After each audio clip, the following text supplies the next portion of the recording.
உம் குறிப்பே நமக்கு அறிந்தும் அறியாமலும் செய்த பாவம் தொலைய வேண்டுமா? 7 ஜென்ம கர்மாக்கள் களைய வேண்டுமா? அனைத்து துன்பங்களும் நீங்க வேண்டுமா? இல்லத்தில் சந்தோஷங்கள் நிலைக்க வேண்டுமா? சகல ஐஸ்வர்யங்களும் செல்வங்களும் பெருக வேண்டுமா? வருடத்தில் 4 பூஜை செய்வதால் உங்கள் வாழ்க்கை மற்றும் தலையெழுத்து மாற வேண்டுமா? ஆம் என்றால் அடியே டெய்லி பூஜை பண்ணீங்கன்னா நிச்சயம் உங்க வாழ்க்கை மட்டுமல்ல சகல ஐஸ்வர்யங்களும் செல்வங்களும் பழகி தலையெழுத்தே மாறும். அது சக்தி வாய்ந்த பூஜை தான் விஷ்ணுபதி புண்ணிய காலம். சோ நான் இந்த பதிவுல விஷ்ணுபதி புண்ணிய கால விரத முறையும் அதோட மகிமையும் பூஜை முறையிலும் என்ன தீபம் என்றவன் என்ப அரிய சூட்சமும் அனைத்தும் அடியும் பதிவெடுக்கிறேன்.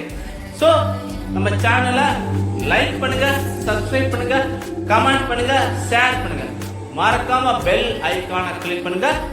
கடைசி வரை நம்ம பதிவை தொடர்ந்து பார்த்துக்கிட்டே வணக்கம். சோ விஷ்ணுபதி புண்ணிய காலம் என்பது மிகவும் சிறப்பானது. பொதுவாக திதிகளில் சிறந்ததான ஏகாதசி திதி மகாவிஷ்ணுவுக்கு மிகவும் உகந்ததா சாஸ்திரம் கூறுகிறது. ஏகாதசி அன்று யார் ஒருவர் புரியும் பூஜைகளும் அனுஷ்டிக்கும் அனுஷ்டானங்களும் விரத முறைகளும் அனைத்திலும் சிறந்த பலன் இருக்கிறதோ அதை விட ஏகாதசியிடமும் மிகவும் சிறந்த பலனை தரவல்லதான் விஷ்ணுபதி மகா புண்ணிய காலமாகும். மகாவிஷ்ணுவின் அருளும் கருணையும் மிகவும் அதிகமாகவும் பூர்ணமாகவும் தோங்கும் அரிதான நாள் தான் இந்த விஷ்ணுபதி புண்ணிய காலம்.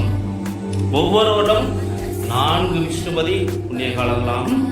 இப்ப மாசி மாசம் 1ஆம் தேதி 13/2/2025 வியாழக்கிழமை அன்று வருவது பார்த்தீங்கன்னா இந்த வருடத்தினுடைய முதல் விஷ்ணுபதி புண்ணிய காலமாகும்.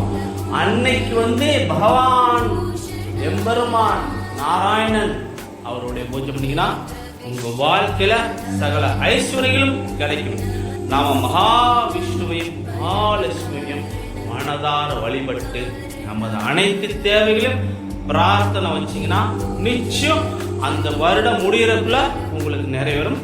ஸ்ரீ விஷ்ணு மற்றும் மகாலட்சுமியின் துதிகளை கூறி நமது சக்திக்கு ஏற்றவாறு பூஜைகளை நிறைவாக செய்யலாம். முறைப்படி பூஜை செய்ய தெரிந்தவர்கள் அவ்விதம் செய்யலாம். அருகில் உள்ள விஷ்ணு ஆலயத்துக்கு சென்று அங்கு குறிப்பிட்ட நேரத்தில் சென்று வழிபடலாம். அன்னைக்கு துளசி பூஜை, கோ பூஜை மற்றும் ஸ்ரீ மகாலட்சுமிக்கு குறித்து தரக்கூடிய அனைத்து காரியங்களும் செய்யலாம். ஒரு முறை இந்த விஷ்ணுபதி புண்ணிய கால விரதத்தை அனுஷ்டிப்பது பல ஏகாதசி விரதங்களை அனுஷ்டிப்பதற்கு சமமாகும் என்பது ஐதீகம். ஒவ்வொரு ஆண்டும் வரக்கூடிய 4 விஷ்ணுபதி புண்ணிய காலங்களும். எனவே அரிதான இந்த வாய்ப்பினை தவற விட்டுறாதீங்க. இந்த விரதத்தை அனுஷ்டிப்பதன் மூலம் உலகத்தில் உள்ள அனைத்து தேவைகளும் உங்களுக்கு பூர்த்தியாகும். மகிழ்ச்சி மற்றும் செல்வ வளங்களும் பெற்று வாழ்வே வளமாயிரும் என்பது சாஸ்திரங்கள் கூறுகின்றன. மேலும் அகவளர்ச்சி, ஐஸ்வர்யங்கள், ஆனந்தம், ஆன்மீக முன்னேற்றம், மன அமைதி மற்றும் மோட்சத்தையும் தரவுள்ளதுதான் இந்த விஷ்ணுபதி புண்ணிய காலமாகும். ஸோ இப்போ நம்ம பூஜை முறை பார்க்கலாம். அதாவது தான் இந்த பூஜை ஆரம்பிக்குது. புதன்கிழமையே நீங்கள் வெள்ளை மலர் வாங்கி வச்சுக்கோங்க. வீட்டில் துளசி பகவான் துளசி மாலை வாங்கி வச்சுக்கோங்க. 27 மண் விளக்கு மற்றும் நெய் வாங்கி வச்சுக்கோங்க. மஞ்சள் திரி வாங்கி வச்சுக்கோங்க. அதிகாலை 1:30 10:30 மணி வரைக்கும் புண்ணிய காலம் ஆரம்பிக்குது. அதனால நீங்க பெருமாள் ஆலயம் கொடிமரத்துடன் கூட இருக்கக்கூடிய எந்த பெருமாள் ஆலயம் நீங்க செல்லலாம்.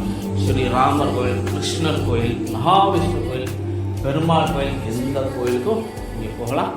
அங்க போகும்போது 27 வெள்ளை மலர் கொண்டு போங்க. வெள்ளை மரம் கொண்டு போய் கொடிமரத்துக்கு முன்னாடி நின்று கொடிமரத்தை நமஸ்காரம் பண்ணிட்டு கொடிமரத்தோட பெருமாள் ஆலயத்தை நீங்க வளமாங்க. இவ்வாறு 27 முறை நீங்க பெருமாளை நீங்க சுத்தி வரணும். ஒவ்வொரு முறையும் சுற்றி ஒரு முடிவு வெள்ளைப்பூவா கொடி மரத்தில் வைக்கணும். இந்த மாதிரி 27 முறை சுற்றி முடிச்சதும் கருடாழ்வார பாதத்திலிருந்து நமஸ்காரம் பண்ணுங்க. பண்ணி முடிச்சுட்டு எம்பெருமான் திருமன் நாராயணன் அவரோட பாதத்திலிருந்து தரிசனம் பண்ணிட்டு அவரோட மார்பகத்தில் மகாலட்சுமி அம்மா இருப்பாங்க. சில ஆலயங்களில் பெருமாள் ஸ்ரீ ராமரா இருப்பாங்க. அப்போ மகாலட்சுமி அம்மா அவர் மார்பில் இருக்கிறதா கற்பனை பண்ணிக்கிட்டு அம்மாவை சேவிச்சுட்டு அதுக்கப்புறம் பெருமாளோட திருமுகத்தை தரிசனம் பண்ணிட்டு கிருஷ்ணாஷ்டகம், விஷ்ணு நாமங்கள், விஷ்ணு சகஸ்ரநாமம், விஷ்ணு அஷ்டோத்திரம் பாராயணம் பண்ணுங்க. பாராயணம் பண்ணி முடிச்சுட்டு மகாலட்சுமி அம்மா இருந்தாங்க, மகாலட்சுமி அம்மாவுடைய சன்னதிக்கு சென்று மகாலட்சுமி அம்மாவுடைய அஷ்டோத்திரம் பாராயணம் பண்ணிட்டு மறுபடியும் ஒரு சுற்றி வந்துட்டு 27 மண் வழக்க நெய் ஊற்றி மஞ்சள் திரையிட்டு அங்கே நெய் பேசணும். இவ்வாறு செஞ்சீங்கன்னா உங்கள் வாழ்க்கையில் அனைத்து பிரச்சனைகளையும் தீரும், அனைத்து துன்பங்களையும் தீரும். வருஷத்துக்கு 4 விஷ்ணுபதி புண்ணியகாலம் வரும். முதல் புண்ணியகாலம் மாசி வருது. அடுத்தடுத்த புண்ணியகாலம் எப்போ வருது நான் அடுத்தடுத்த வீடியோ பதிவில் போடுவேன். ஸோ இந்த புண்ணியகால பூஜை பண்ணிங்கன்னா உங்கள் வாழ்க்கை மாறும். எழுதி வச்சுக்கோங்க, நிச்சயம் உங்கள் தலையிலே மாறும். அது சக்தி வாய்ந்த பூஜை தான். மந்திரத்தை ஸ்க்ரீனில் போடுறேன். அன்றைக்கு அதிகாலை பிரம்ம முகூர்த்தத்தில் இருந்து 108 முறை பாராயணம் செய்யுங்க. கோவிலை சுற்றி வரும்போதும் அந்த மந்திரத்தை சொல்லிக்கிட்டே வாங்க. அனைவரும் விஷ்ணுபதி புண்ணியகால பூஜை செய்து வாழ்வோம். பரம்புரிந்து ஸ்ரீ வராகி மனிதன் மணிகண்டன். வணக்கம்.